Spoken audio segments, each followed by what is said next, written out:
Welcome to the Blue Security Podcast, a weekly podcast for information security defenders, where we bring you discussions on best practices, tools, and implementation for enterprise security. Now, here are your hosts for today's show, Andy Jha and Adam Brewer.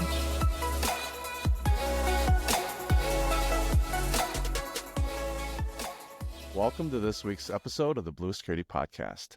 I'm Andy, your host. I'm Adam, your co-host. This week, we have a wonderful guest, Karl Niblock, who is going to be joining us and talking about next-gen logging for next-gen SIEMs. And so this is a really good conversation on how we think about logging in general as security practitioners. What kind of logs should we be putting in to our SIEMs, and how to have a better way of limiting the data and thinking about quality data inside of our SIEMs rather than as a log repository. So we're going to get into all of that. Karl, if you can just give a quick intro for our listeners, who you are, where you came from, what you're doing now, that would be great. Sure. Yeah, my name is Karl Niblock. I'm a cybersecurity architect with Microsoft Security Enterprise Services, based in Australia, Brisbane, Australia, and Queensland, but originally from Northern Ireland, even though I kind of also grew up in Australia. But I'm back here in what I always thought was home anyway. So, but no, I work primarily in our cyber defense technologies, Sentinel, and Microsoft Defender XDR. Awesome. So I recently went to a internal training, and Karl, you were speaking there, and it was one of the best sessions that I had attended at the training. And so I knew that I needed to have you on the show so that this conversation could be recorded for our listeners to listen to. So I want to start with, when a customer or when an organization starts looking at a SIEM, or maybe even changing a SIEM, the first number that is usually talked about is how much data do you ingest?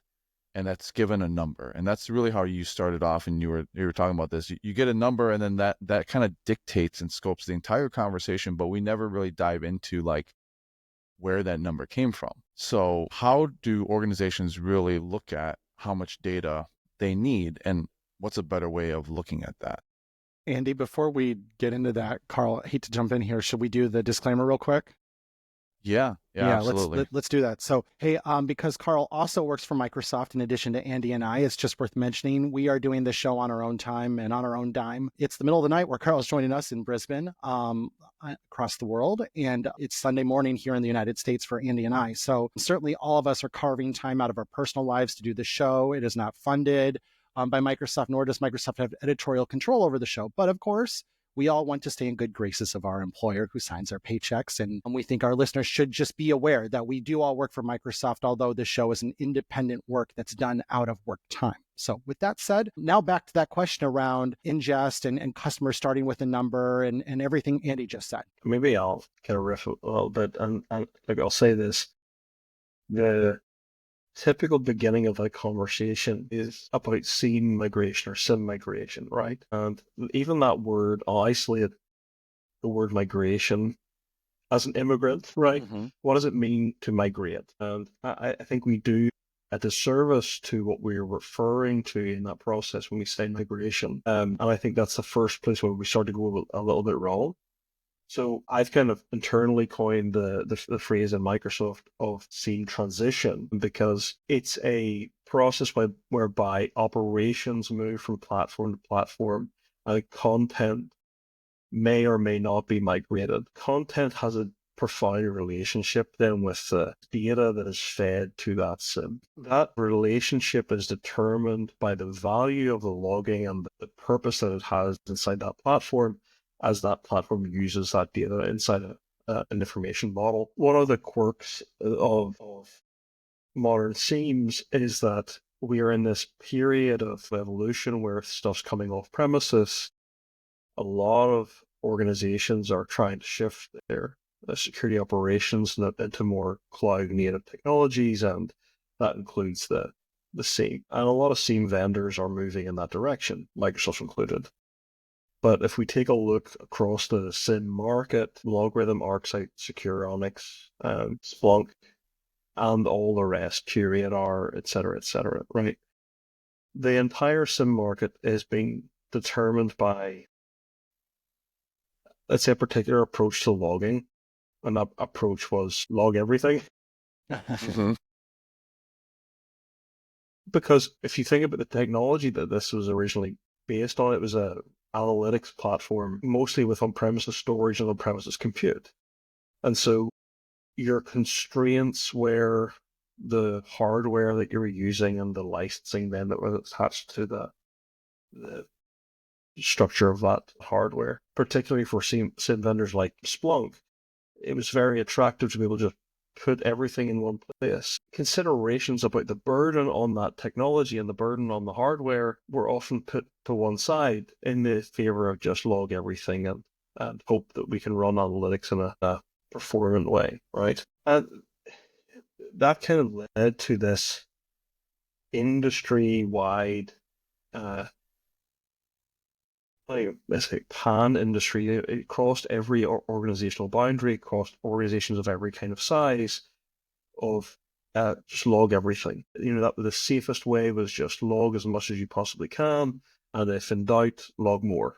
And this is why I kind of got into a little bit when we were at that internal training event. I kind of started off by saying there's a change that has happened that makes that a particularly unwise thing to do, and that change being an organizational business change. Organizations are producing more data today than they were yesterday, and that statement will continue to be true tomorrow, the day after, and the day after, because we are on this escalating path of exponentially more data because the business needs more data. And that's acutely felt I work primarily with highly regulated industries and operational technology reliant organizations, like industrial controlled reliant organizations, manufacturing, energy, oil and gas, etc. And there are a bunch of factors that have swollen around those industries that are causing more and more data bloat. Even things like sustainability targets, right? We don't think about how has the drive for net zero and sustainability affected the kind of data we collect as a security function within a business. The data, the organization has to track more and more data just to be able to track, are we doing the right thing? Are sensors, picking up, increasing temperatures or degradation of fluids or whatever, right? So the site and the business is producing more and more and more data. It needs more data. And as we move forward into the next generation SIEM and the next generation SOC, the log it all approach just simply won't scale, it won't work, because then we'll see organizations collect petabytes of data. On the path that a lot of organizations, the growth path that a lot of organizations are on, they're going to move from collecting terabyte per day to 2 terabytes to next year, maybe 3 terabytes the year after. Even some of the customers I'm working with, no, they are looking at a growth path of adding 4 terabytes of logs from just one cloud vendor, because they've realized, there's this whole suite of logs that we don't collect from identity and access logging from that particular platform. Let's add that 4 terabytes of data, and at $2 or $3 a gigabyte per day. It's expensive, hey? Yeah. I love how you kind of explained the historical aspect of where that log it all mindset came from, because you're right. SIEMs evolved from on-premise, where this wasn't that big of a deal. And now that we're shifting to a cloud mindset and having to pay for that storage and ingest, a lot bigger deal. And to be clear, you always paid for it. It's just organizations have a funny way of accounting for things that are on premises. IT shops always did a worse job of accounting for their on-premises spend, or their human spend for that matter. And we run into this all the time when we talk about reducing like integration costs for an organization that's like, we're a multi-vendor strategy and we're going to spend all of this human time trying to stitch all these disparate solutions together. To them, that just kind of disappears. That's because it's not a check they're cutting to someone else. That doesn't feel the same to them, but it's still money spent. They still had to ingest in local storage and everything else to manage that. And Karl, you made this point too, also with the exponential growth. When I was a information protection seller a couple of years ago, we used to tell customers that you will create more data in the next year than you did since your organization was created. It's such a forward-looking problem where organizations would get wrapped up on doing sensitivity labeling and information protection strategy. They'd want to do all the old stuff. And we'd say, you're looking the wrong way. You need to look forward, because you're going to create more moving forward in the next 12 months than you have in your entire archives to this point. Now, not everyone may be on that quite aggressive of a hockey stick exponential growth type curve, but the point stands that data growth is staggering, right? And so that's another driver as well. And then I'd say a third one is we've proven it doesn't work. We have empirical evidence to prove it doesn't work. We have major security incidents to where it doesn't work. One of the second largest retailers here in the United States, Target Corporation, famous, very public security incident, and they had everything in their SIEM. All the logs were there. They couldn't see it. They couldn't pull the proverbial needle from the haystack. They couldn't make sense of everything they had logged. So log it all didn't turn out to be a magic security bullet. Logging it all is great for digital forensics. Of course, in the event of an incident, in the event of a major incident response, you have to have a lot of contextual logging and then for digital forensics and the cleanup and all of the audit stuff that comes after an incident, you have to have a lot of logs. But that's not to say that they actually, in the first instance, would have detected the threat and allowed for that initial response. But whenever I start talking about, the collect it all thing, a lot of customers I work with initially get very nervous because we're challenging a very ingrained mindset. And we have to very quickly get to the point where I'm not suggesting not collecting it all. I think what I'm suggesting is let's be smart about how we collect it, where we put it, how we structure the data. We have options, right? I came from a background of using Splunk and QRadar and sitting and waiting for queries to run for 10 minutes, 15 minutes. QRadar was particularly prone to that, especially with a lot of OT data, operational technology data, to wade through. You would be waiting a long time just waiting on queries to run. And the value of that output, maybe it wasn't good, and so you have to change the query, run it again, and it's again trawling through all of that data. It's just a very inefficient way to try to detect threat, because while you're waiting on this query to finish, the attacker isn't waiting for logs to be pulled through and sorted through. They're doing whatever they need to do at the speed that they need to do it, and that's kind of my focus, and that's kind of my it's the shape of my customer empathy, is that I don't want my customer to have the best platform simply to be able to have the most beautifully architected, well-designed data structures, and I want my customers to be able to detect threats and respond to it in the most performant way possible, in a way that enables their security operations team the best. And that's why I use that term transition, because my focus is on the operator. It's on the analyst and the analyst experience of the security and tooling that they've got, whether it be XDR or SIEM or whatever, CSPM or whatever tooling that they're using. My focus is on them being able to use it in the context of their job to detect and respond to threat, especially as that threat is becoming more complex day by day. When you use that term customer empathy, I want to dig into that a little bit, because obviously Adam and I are on the sales side of Microsoft. And when we look at how much data, this is, we never really dig into this. And this is why we're having this conversation. Someone gives us a number. They say, we do 100 gigs a day or 200 gigs a day. And we're like, great. And we plug that into our calculator, and then we come up with a number. Obviously, in sales, the more data that you ingest, the more money that you're going to make. And so when we talk about customer empathy, I think this is an important conversation to have, because we want to try to have that best experience for that operator, while still obviously we're not free, right? You do have to pay for the platform, but we want to be smart and help you, have a better sense of what you're paying for rather than just the log it all, especially in this cloud environment. Yeah, I mean, I guess my kind of perspective is that I want the product to delight the people who are using it.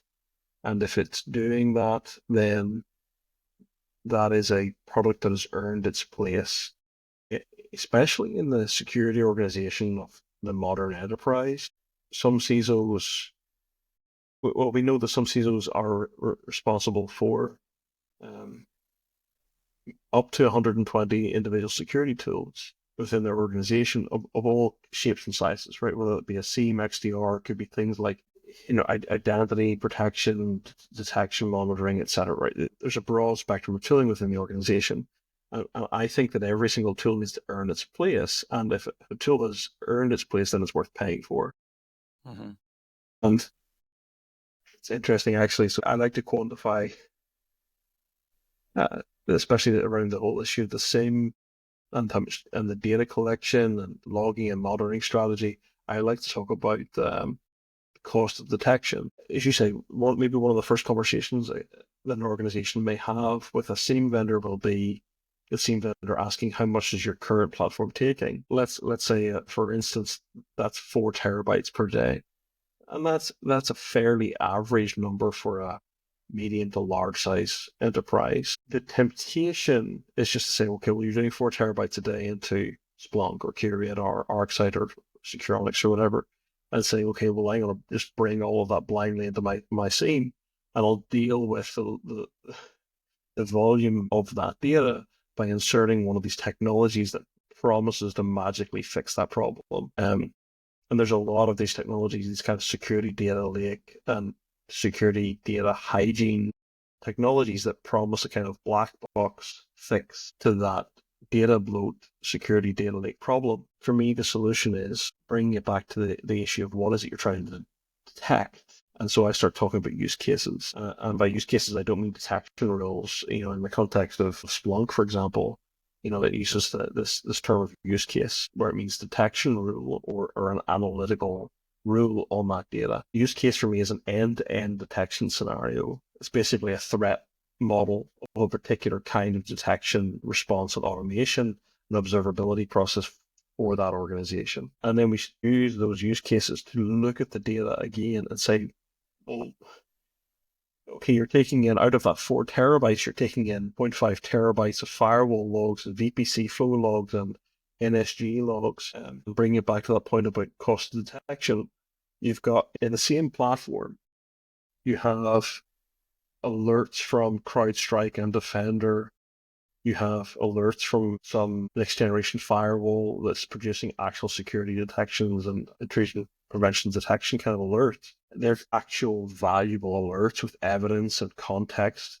And then alongside that data, at exactly the same cost, you have 2.5 terabytes of garbage. And so one set of tooling, the cost of detection is cents. It's cents per detection. And the other, if you think about how many organizations have true positive detection out of all of that firewall data and VPC flow log data and NSG data, out of all of that kind of network security logging, how many true positive detections do they have as a result of that? Let's say it's 4 a year. And just for instance, let's say that in the context of a whole year, that data has cost them $1 million. Then those 4 true positive detections cost $250,000 each. Meanwhile, you've got a true positive detection from CrowdStrike, Defender, or whatever. This costs 2 or 3 cents. Yeah. So I think that's a really good way to look at it. Yeah, and you mentioned that in the internal training, and that was like a light bulb to me. Just like it was for me just now too, Andy. So how do you justify that cost to your CISO, to your CIO, when you're saying let's log it all, and you're paying, like you said, side by side exactly the same cost in this storage bucket or whatever we're sending it to, and analyzing it with a SIEM. In Microsoft, it would be Log Analytics and then Sentinel, but whatever it is. And how do you justify that cost per alert? And when you're saying like all these, NetFlow or firewall logs that have very little value are generating very little alerts, and you're paying, in this case, in our example, 4 alerts a year, $250,000 per alert. That gets to be an interesting conversation on cost. There's a modifier to it as well, Andy, because I was talking true positives, right? Mm-hmm. What's the cost of all the benign and false positives that garbage data produces? I'm working with a customer that they were getting about 12,000 alerts per month out of their firewall data against threat intelligence information, and it was garbage output. It was like you saw this blocked attempt. It was a deny on a firewall. It dropped packets on a firewall from a malicious IP. Yeah, because botnets, and that's going to happen thousands and thousands and thousands of times a day. And that's exactly what this was reporting, that there was some link between something that was seen as a dropped packet on a firewall, so the firewall did exactly what a firewall was meant to do. Okay. What's interesting when you say that, right? As a security architect, I'm thinking, at a different company when I was working there, my immediate thought was, okay, well, let's, fix that alert. Not fix the data, but let's fix the alert. Let's suppress the alert. Okay, from this type of alert, that drop packet, we're not going to alert anymore. So I'm going to clean up my SOC dashboard, which is, obviously a very good intent, because it's not a good alert. But that data, we never fixed the data. The data's still there. So we're still paying on that data and storage. And actually, in the case of Sentinel, we would still pay for the Sentinel processing to put it into the Sentinel portal. But all we're doing is changing the end user result, which is good, but it doesn't change the cost of this whole conversation, right? Is what we're trying to think about differently. So I just had a moment here. I was like, that's how I would have done it in the past. Just suppress the alert. But that doesn't change the fact that we're still ingesting the data. Suppressing that kind of activity, right, is like putting lipstick on a pig, right? It's a total waste of time. It's not a long-term solution. I can think of a better way to put it in terms of polishing a turd, but that's that's what it is. You're saying, okay, well, there's a really bad thing we've got, and we live with this huge cost, terrible data, terrible output, terrible outcomes. We all hate it. The triage function in the SOC is just chewing through these alerts, and it's garbage. They're copy and pasting their way through it. Why not just solve the problem? Speaking specifically of how Sentinel does things, we think of log analytics first, right? So the log analytics tables within log analytics that Sentinel then uses to generate detections from. The log has to earn its place in log analytics. And therefore, if it's in log analytics, it's because it has a direct relationship with something that only log analytics does. Log analytics is not there to store vast amounts of information. It's there to store very small amounts of high quality, high fidelity information that you can run analytical rules on, near real-time detections, very specific observability use cases for what we call workbooks, right? It is not just for hoovering up all of this contextual data and producing garbage alerts. All that kind of digital forensics type of data can be other places, especially, like I like to say, I've got the whole of the Azure cloud to solve my problems. I'm not stuck with Sentinel. I'm not stuck with the technologies that we think of as, the SIEM. I've got a bunch of other tools. I've got very low cost storage that I can send my database events to, my read and write events. I don't need those in my SIEM. And so those logs have to earn their place. That changes that first conversation about the SIEM transition or the SIEM transition from how do we take what you're doing today in, SIEM X and bring it to Sentinel or bring it to whatever. We have to really look at it again and say, how do we help you evolve your SIEM? How do we take it from an X generation SIEM to the next generation SIEM? And I think for me, that's my mission, because the next generation SIEM serves the next generation SOC, and the next generation SOC is defending against next generation threat. That's where I'm. Well, and I totally agree with that. And one of the things that is different about Sentinel compared to maybe some of the other Microsoft solutions our listeners may be familiar with is there's no contract associated with using Sentinel. It's a consumption-based service. So you can turn it up, you can turn it down. The only time you'd ever run into any sort of like agreement is there are commitment tiers that are a 30-day commitment. Like, ooh, big deal. It's very important that customers are happy on Sentinel and feel like they're getting a good deal and that it is architected fairly and they're getting value for their investment because they can leave at any time. So it's different than like, oh, we got you on a 3-year agreement to use Microsoft 365. Well, we can talk a renewal in 3 years. If you want to go to Google, there's your cycle. But on Sentinel, they could leave next month. They could leave 2 months from now if they're not happy. So it's so incumbent on us. And this is why everyone at Microsoft is rowing the boat in the same direction that Karl's speaking to. We want you to architect it correctly.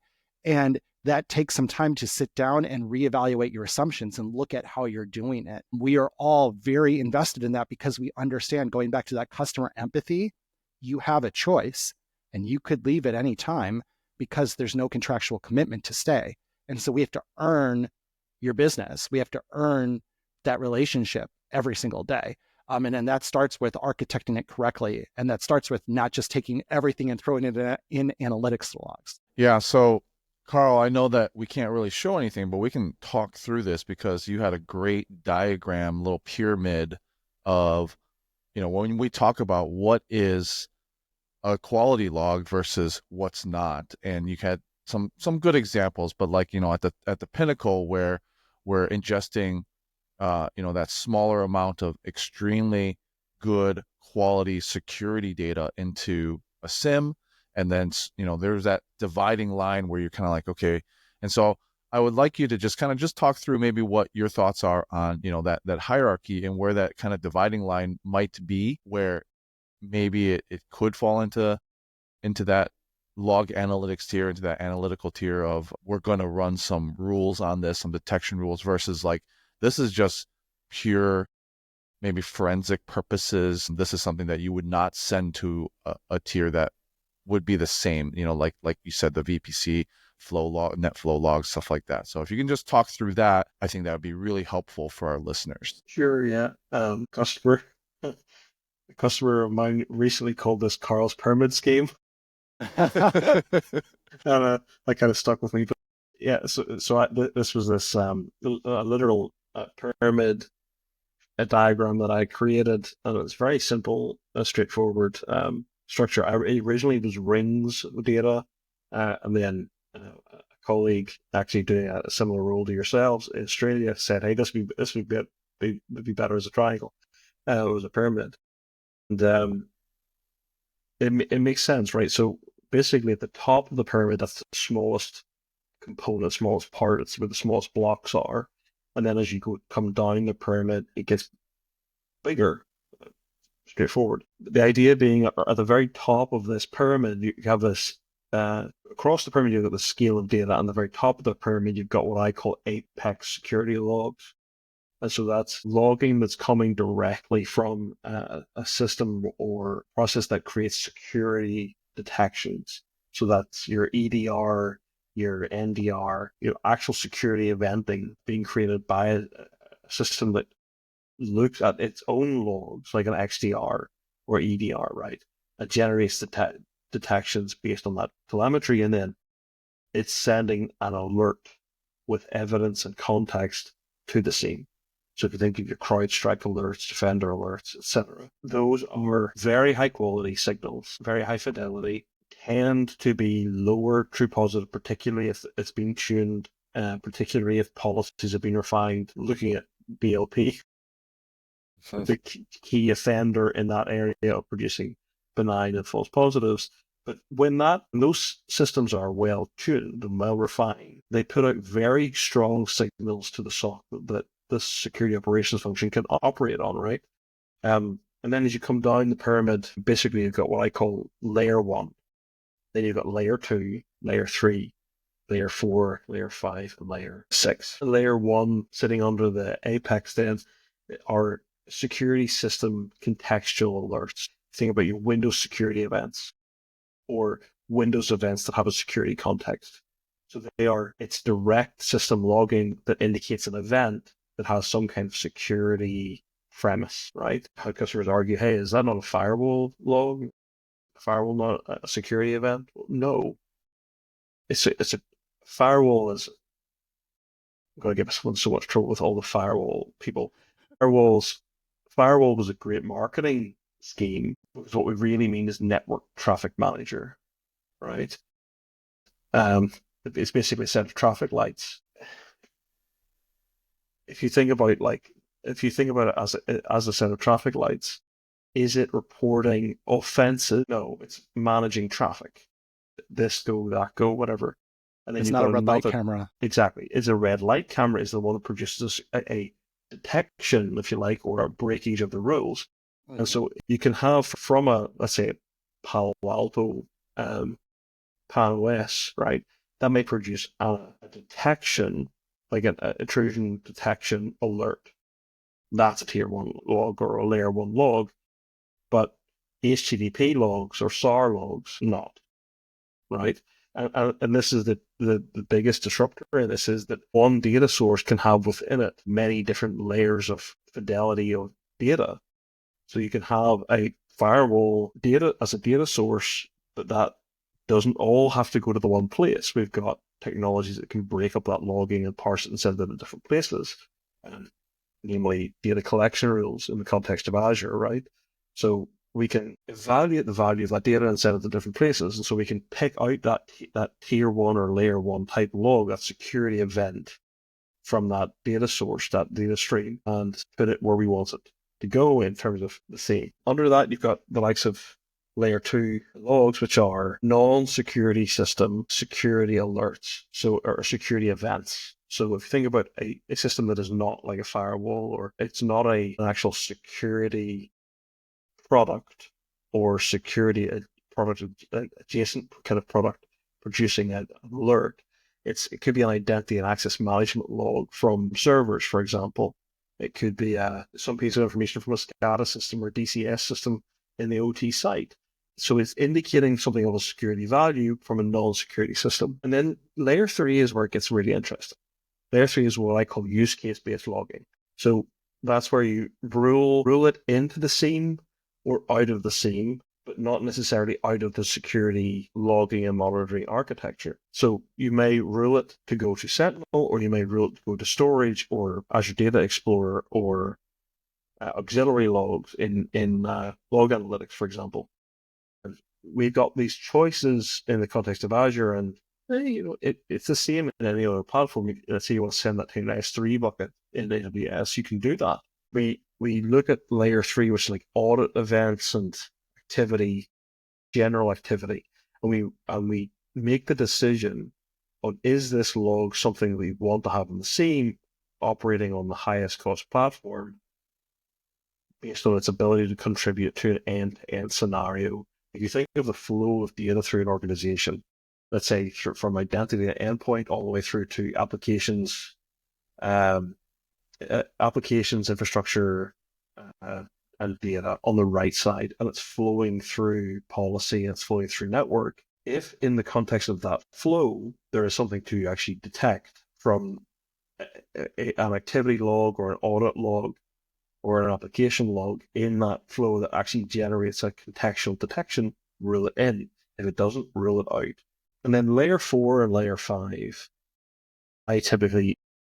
those are my digital forensics incident response logs. Those are targeted. Layer 4 is targeted semi-security value alerts. That's pretty much all of your firewall data, WAF data, web application firewall, application gateway, et cetera, et cetera. These kinds of folks. It may be a good way to an example of it is in AWS, you've got your transit gateway and you have your VPC logs, your general east-west traffic. My transit gateway logs probably going to be of higher value than my general VPC flow logs. So if in the context of any cloud, stuff that's on the perimeter, I want to have more logging from than the stuff that's inside. The SOC doesn't need to be functioning as a network operations center anymore. If they are, they shouldn't be. It's time to evolve. And then layer 5 data is just very high volume event logs, sys1 data, firewall traffic logs, storage transactions, database transactions, container and compute actions like read, write, storage blob logs, that kind of thing. Some application logs, and then layer 6 is pretty much everything else. Layer 6, I reject. And that's where the vast majority of data is produced. That's things like Kubernetes performance logs. It seems like an obscure thing to reference, but I work with lots of customers that have been collecting Kubernetes performance logs, and then they wonder why their Sentinel bill is so high, but their detections are, so low. And they've got this unutilized data, this data that has produced nothing, no detections, no use cases. There's nothing coming out of that performance data, because what is there to detect from that data? And that's kind of the shape of it from top to bottom. Yeah. So I'm going to put my security practitioner organization hat on for just a second and just reference that last thing that you said. So, because a lot of security practitioners, they're in the business of the what if, right? What if this happens? What if I see this? And so in that case of the Kubernetes performance, in my head was, what if I see a spike in the CPU, or what if I see the spike in memory or something like that, which could indicate there's an attacker, that, it's an anomaly based. We see that it's performing at this, 50% CPU all the time, and all of a sudden the performance spikes, and oh my goodness, like that could indicate an attack. Something bad has happened. And that's where we get into the matter of fidelity, right? Because, and actually I've had that exact conversation about Kubernetes performance logs with a customer, where they said, the SOC should be able to see all of the trends of all the data in the organization, and see spikes, and like, right, but the spike isn't telling you there's an actual attack. The spike's telling you there's some content. It's not that spike is not going to be the trigger to do significant investigation, because of all the other, like, defense in depth, all of the other security technologies that sit in front of that. If a CPU usage spike is the thing, if that's the thing that's telling you got some major security event happening, you have invested in all the wrong tools, my friend. The SOC, it should not be the SOC's job to watch for that kind of performance event spike, right? And maybe that's coming from some other part of the organization that's looking at that kind of observability, and they're able to send some kind of information to the SOC. But also, especially in the context of Azure and Microsoft technologies, the SIEM is not the only place that can make that kind of observability use case. I can do real-time analytics across vast amounts of data using Azure Data Explorer. I have lots of other tools that I can use that take low fidelity data like that and give me the summary, the thing that I need, the indication that there was a CPU spike. It's the analytic of that thing happening that I want to bring back to the SIEM, not the raw data. Because again, let's say that data costs you $4 million a year, because if you're Kubernetes, it's going to be a very high volume of data. And let's say it produces no detections. And it was like, well, we were monitoring it in case there was a spike in CPU usage, or we were monitoring that particular set of firewalls for, high transactions in case there was data egress. And the CISO asks, well, okay, did we have any detections in the past 12 months? Oh, how much did those logs cost? $3 million. I think somebody's getting fired. Yeah. But in all seriousness, like that's when we just need to be not afraid of architecting the platform and making data-driven decisions about why we're taking data into the most expensive, part of the SOC. And that could be one of those examples as well that comes again from historical context, where Splunk was more of a performance monitoring analytics platform before it became a security platform as well. And so a lot of folks that have that very long experience with Splunk, they come from that mindset and background. And so they continue to want to do a lot of that performance monitoring. And now justify it through the lens of what if security event X is detected through that. And to your point, again, that's why we have to go back to being very analytical and data driven in our decision making and how we architect our next generation SIEM. These technologies have changed, and the business as it operates has changed. And so it's time that we change the architecture, change how we detect things. Attackers they're not going to wait for us to catch up. So we've got to make very strong decisions very quickly in the next, I would say the next 12 months are going to be critical for the vast majority of organizations when it comes to how they choose to manage the data in their SIEM and how they're doing detections. I have had the privilege of wading through use cases, Splunk use cases, QRadar, detection rules for the past 5 years with customers transitioning from SIEM to Sentinel, from whatever SIEM to Sentinel. Those use cases, the detection logic, there's no logic. Very often it's like they're not really good detection rules. They're not monitoring for the most modern threats that our organizations are facing. They are stuck in network operations and the mindset of an old style or legacy SOC. If you're facing down with APT, are you even collecting the log? Do you even have the use cases to detect the presence of an advanced persistent threat like that? Email audit logs, for example. One of the key detections for APT29 is monitoring the unified audit log for in Outlook Exchange. If the email audit event logging is turned off, the event is it getting turned off because that's a particular attacker tradecraft of Midnight Blizzard, APT29, Cozy Bear. And a bunch of others. They turn off that logging, and it's the detection of turning off the logging is the thing that I want. Most organizations aren't even tracking for that.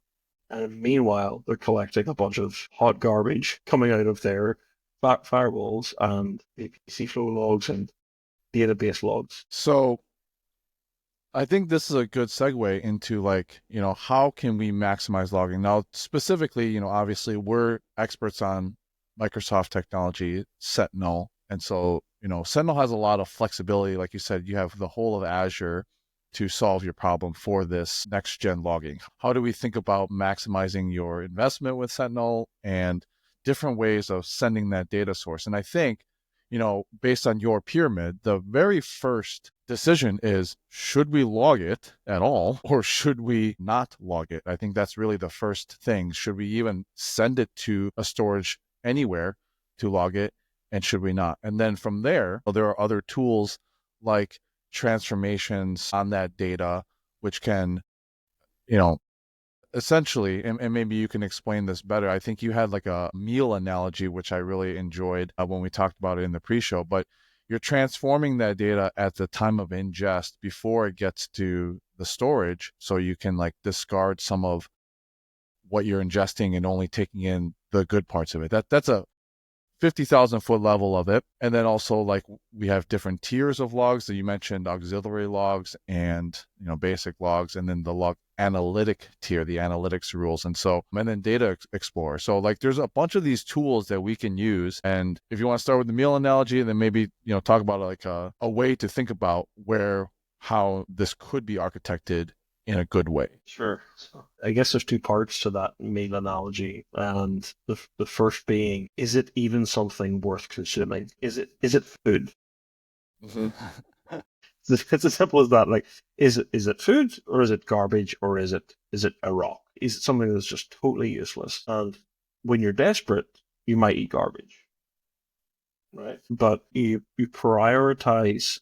Here in Australia, we talk about going and buying a roast chicken, which is a roast chicken, or hot chick, right? We go down to the local supermarket, we'll buy a hot chick, and we'll start taking the meat off the bones. We're making a very clear decision of what is worth taking from that chicken, right? And it's exactly the same with logging. We're able to take our Palo Alto logs and make a data-driven decision about what is actually worth consuming and what I will prioritize consuming. Now, does that mean the bones aren't useful? Well, they can be. I can use those in another context. I can put them in a stock pot and boil it and make good chicken stock. But it's not my primary meat. So my primary source. Right? I'm going to do something else with it to make it worth more, to change its value. And in the context of an architecture for Sentinel and the SIEM in Azure, I can take that stuff to Azure Data Explorer and do summaries on that data, or auxiliary logs and do summaries on that data, and feed the summary into my analytics logs and use that for a higher fidelity output.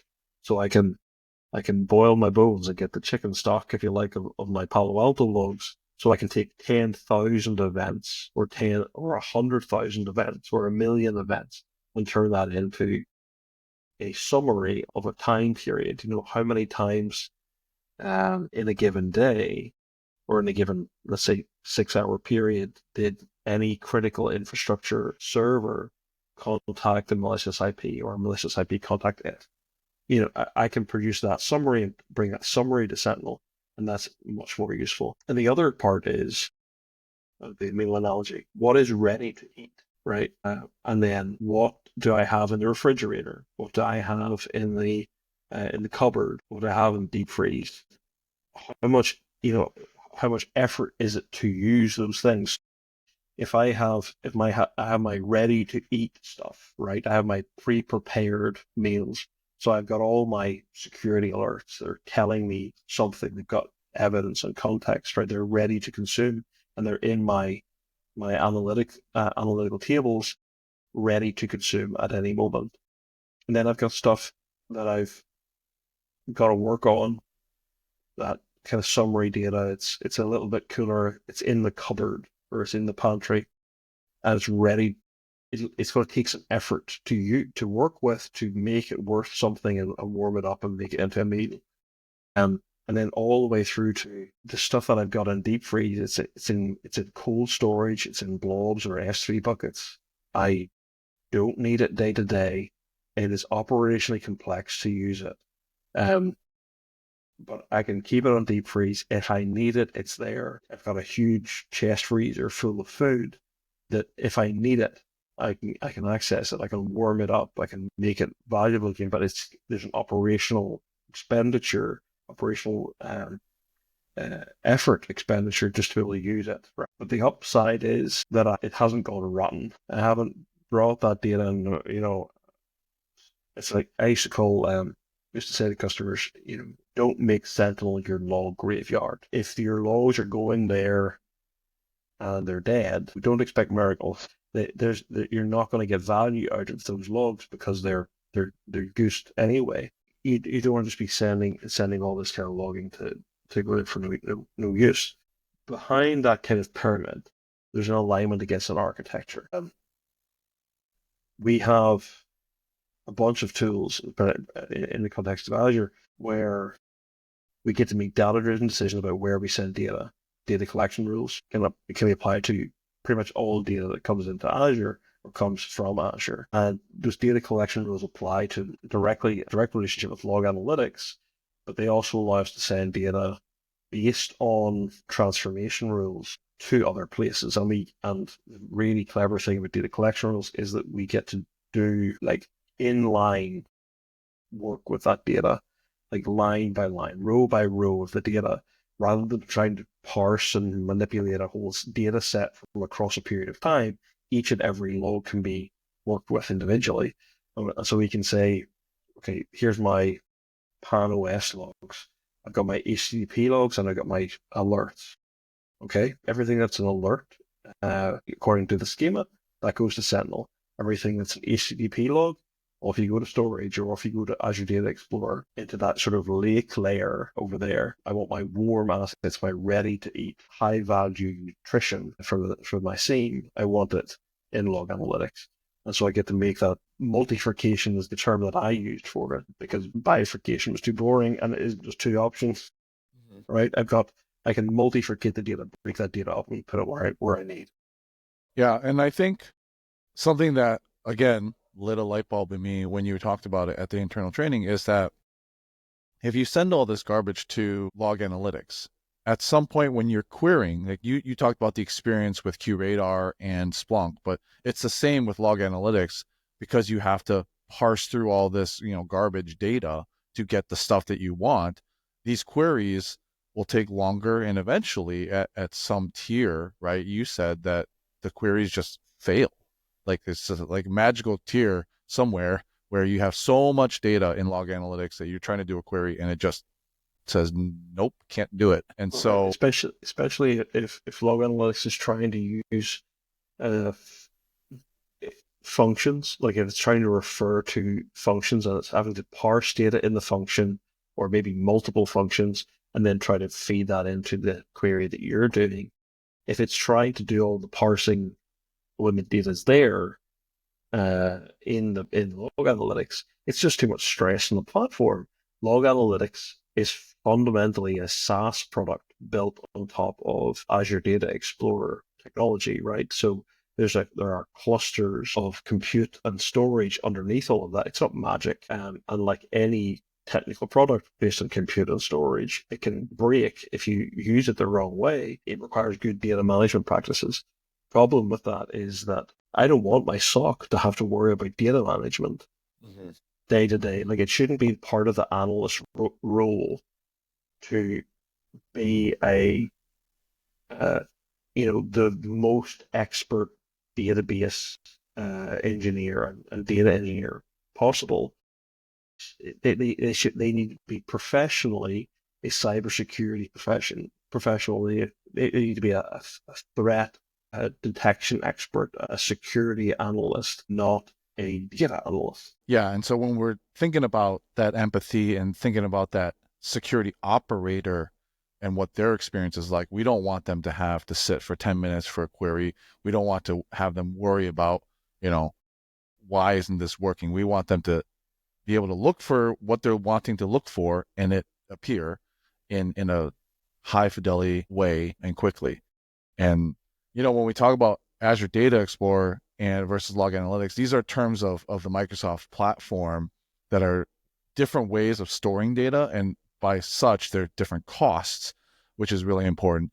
And one of the functions that make this a part of our Sentinel conversation is recently there's cross-query capabilities between these two data storages. And so now you do have that forensic capability to go look into another data source. You're not alerting, when we talked about that hierarchy of data, you're not alerting on stuff in Azure Data Explorer, but you can do forensics on it. So that's what you said, that tier 5 and 6, that maybe it's not security data, but it is something that we can go and look for later on. And we have that cross-query capability now between the two storage sources, log analytics and Azure Data Explorer.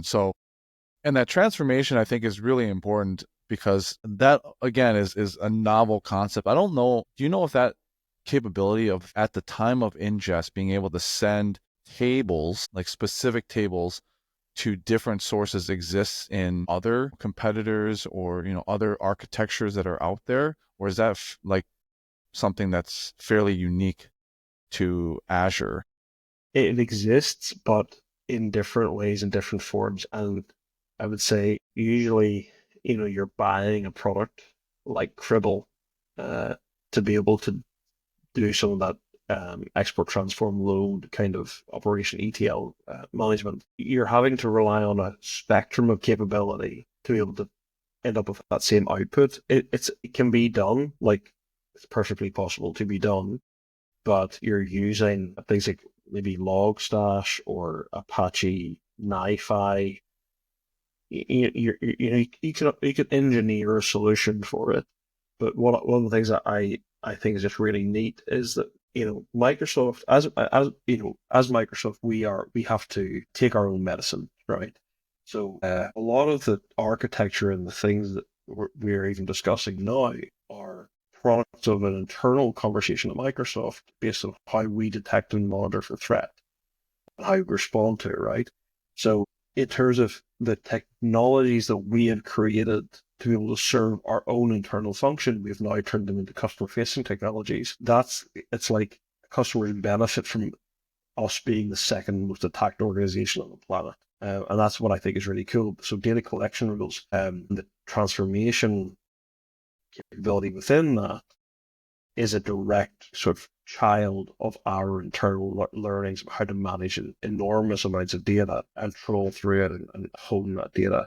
So yes, you can do it with a bunch of other technologies, but what I like it is that Microsoft have made it easy to do with a single technology, and it's just really efficient, really smart about how it works. Awesome. Well, this has been an amazing conversation, and we really appreciate you. I know you're on Brisbane time out there. It's close to after 1 a.m. now, but thank you so much, Karl, for coming on and talking about this, novel idea of how to really think about your data. And I think when people listen to this episode, they're really going to have like these light bulbs, just like me and Adam did. I had them the first time when I listened to you talk about this at the internal training, and still more today. So thank you so much for coming on our show and talking about this.